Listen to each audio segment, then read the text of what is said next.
Beneath the stunning views of Yellowstone, with its simmering pools and erupting geysers, lies a history stained with the blood of people who never returned from the park. For over a century, victims have been boiled, dissolved, and left to haunt these volatile waters. While the majority of encounters have been accidental, some deaths stir suspicion even today, with more questions raised than answered.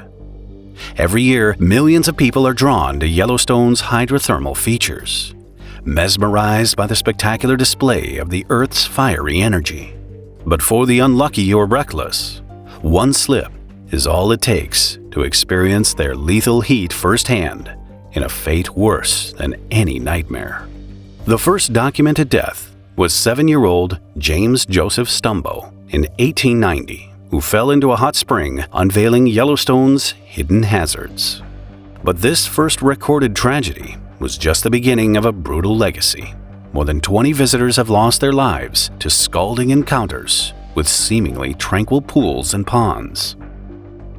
If you enjoy dark records, odds are that you enjoy stories of humanity surviving, or sometimes not, in some of the most difficult conditions on Earth.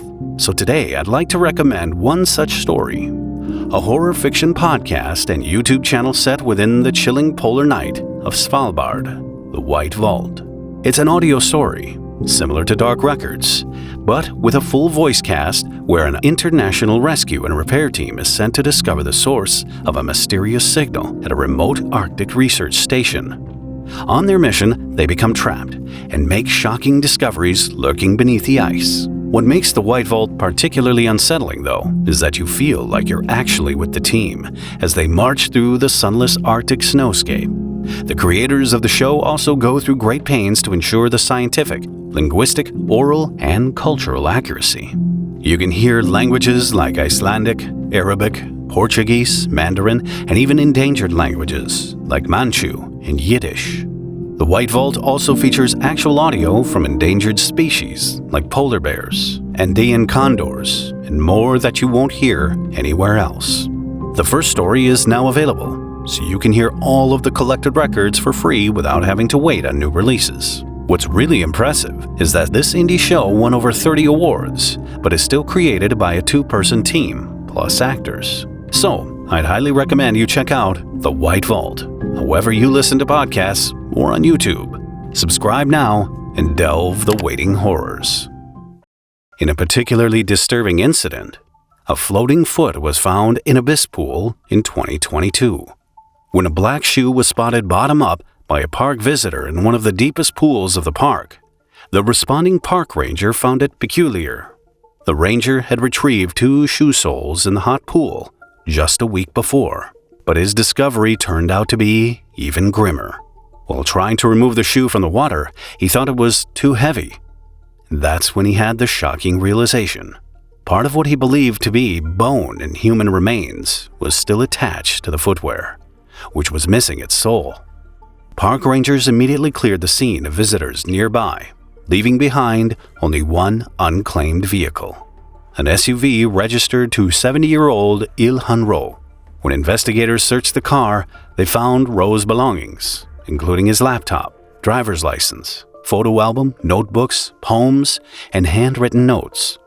This set off a week-long investigation to try to find out what happened to Il-hun Ro, whose foot had meanwhile been identified from DNA matched to a relative. The circumstances surrounding his death remain a mystery, as no one saw him go into the 140-degree hot pool, and besides the shoes, nothing else had been recovered. No note was found, and authorities determined that Ro's death was accidental. But why and how Ro entered the pool remains unsolved. The incident was reminiscent of the suspicious circumstances surrounding Donald Cressy, who vanished near Nez Perce Creek. Cressy was at a party with other employees from Old Faithful Lodge. However, when the evening ended, no one realized the 21-year-old was missing, and the entire group drove away without him. This oversight raised questions among park rangers, and the FBI was brought in to investigate. Cressy was the head cook at the lodge, but not everyone liked him, so the fact that the group left for home without noticing he was missing made the Rangers wonder if foul play could have been involved in his disappearance. Some co-workers shared the concern, openly wondering whether his death was truly accidental, suggesting he may have been deliberately pushed in. Cressy had also told some partygoers that he was having difficulty at work, saying the other employees were unkind and that he felt worried. Adding to the intrigue, Cressy had told some co-workers to avoid hot potting in pools with white crosses as they were too hot. This small detail would be pertinent when his body was found in a spring marked with a white cross. Contrary to witness claims that Cressy had undressed entirely before entering the pool, his clothed remains were discovered 2 days later by a child. Ultimately, the cause of death was ruled accidental, but decades later, questions continue to linger.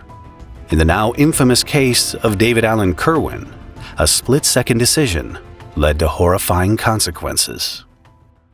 Kerwin and Ronald Ratliff visited Yellowstone's fountain paint pots with Ratliff's dog Moosey. As the friends viewed the hot springs, Moosey escaped into the nearby 202-degree Fahrenheit Celestine pool, yelping in distress. Despite multiple warnings from bystanders for Kerwin not to enter, he exclaimed, "Like hell I won't," and dove in headfirst to rescue the dog. A witness saw him swim to Moosey, go underwater, and then release the dog before attempting to get out. Ratliff rushed to his friend's aid, pulling the severely burned man from the boiling waters, sustaining burns himself. As the bystanders assisted the agonized 24-year-old, he saw the victim's skin peeling away and his eyes turning completely white. Speaking quietly, Kerwin calmly stated, "That was stupid. How bad am I? And that was a stupid thing I did." Rangers later found large fragments of skin the shape of his hands at the side of the thermal pool. There was very little that doctors could do to treat Kerwin's 100% third-degree burns and blindness. He succumbed to his injuries the following day. Moosey, the dog, also died in the Celestine pool, but his remains were never retrieved. Sadly, even selfless acts of bravery could swiftly turn deadly amid the park's hidden terrors. This truth was brought hauntingly into focus by 21-year-old Leah Slayton's harrowing story of survival. Leah and her dad were en route from Washington to Ohio, making a pit stop at Yellowstone. In the parking lot, Leah's two Shih Tzus jumped out of the car, waiting at her feet to be leashed. But tragedy struck when a nearby geyser splashed hot water onto one of the dog's paws. This prompted little Rusty to flee into the scalding waters of Maiden's Grave Spring. In a split-second decision, she chased after him, unwittingly plunging into the 200-degree Fahrenheit spring. Her father quickly pulled Leah and Rusty from the spring, rushing them to the hospital for urgent medical attention. Even after enduring excruciating pain and a 16-mile drive without phone service, Leah remained conscious throughout. She had suffered severe burns covering her chest down to her feet, including the loss of her palms. Upon arrival, Leah's condition was critical, with second-degree burns covering 70% of her body and third-degree burns over 20%. Placed in a medically induced coma, she embarked on a grueling journey of intensive therapy to facilitate healing and restore sensation in her damaged skin.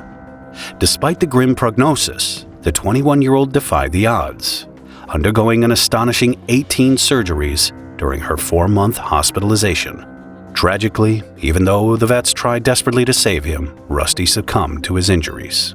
Tragically, as so many before in Yellowstone's perilous landscapes, no season could prove completely safe from geothermal hazards, as 24-year-old John Williams would come to learn. John Mark Williams had embarked on a camping trip near Shoshone Lake with friends, all seasoned Yellowstone veterans. Little did they know this expedition would lead to a heart-wrenching series of events. Williams ventured out alone for a walk around Shoshone Hot Springs as the group settled into their campsite. But this solitary excursion turned perilous when he somehow stumbled into a scalding hot spring, sustaining burns that covered a staggering 90% of his body. His excruciating screams of agony pierced through the night, prompting his friends to investigate. What they saw horrified them. Williams was stumbling in a run with his arms raised above his head, screaming, my hands, I hurt so bad." He told his friends he fell into a really hot one. He had been scalded from the neck to his toes. His skin had peeled off due to second and third-degree burns, leaving him in severe agony. Recalling the events, it was mentioned that he expressed fear only twice, but frequently stated phrases such as, "I'm fighting, I'm trying." Even though he was in agony, Williams never lost consciousness and remained coherent during the night. He died nearly 12 hours later. Help had missed reaching him alive by an hour and a half. The hot spring that claimed John's life measured 187 degrees Fahrenheit. As these seasoned park veterans knew all too well, even employees are not immune from scalding mishaps.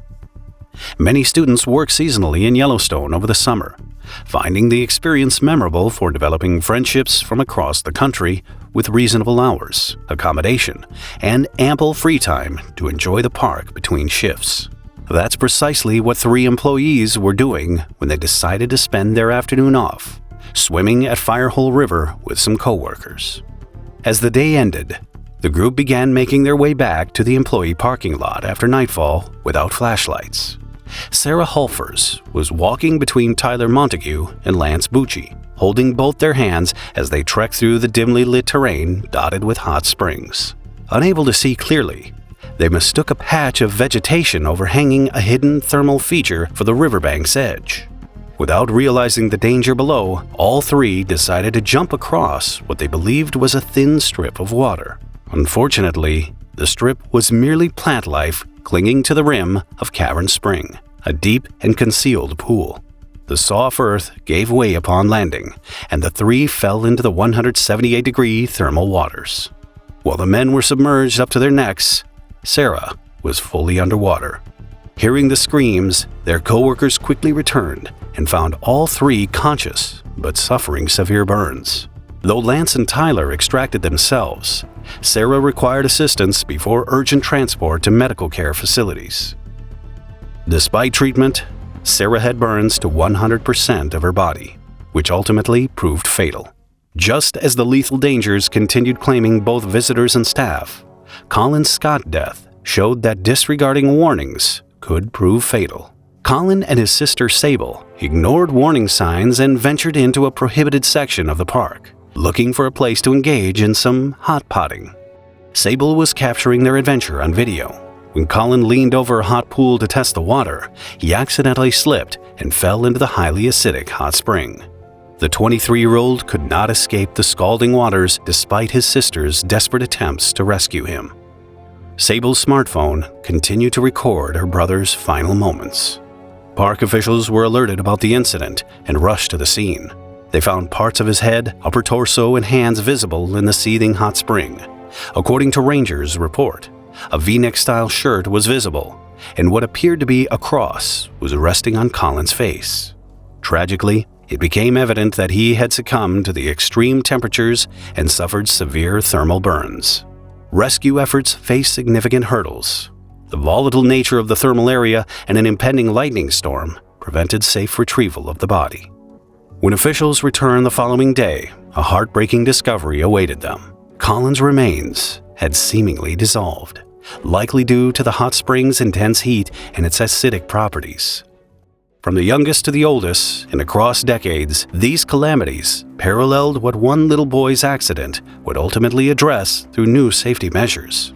On vacation with his family, Andrew Hecht went on a hike near Old Faithful Geyser when the 9-year-old boy fell into a nearby hot pool, scalding him by its over 200 degrees Fahrenheit temperature. His mother reported seeing his rigid, anguished face sinking beneath the boiling waters.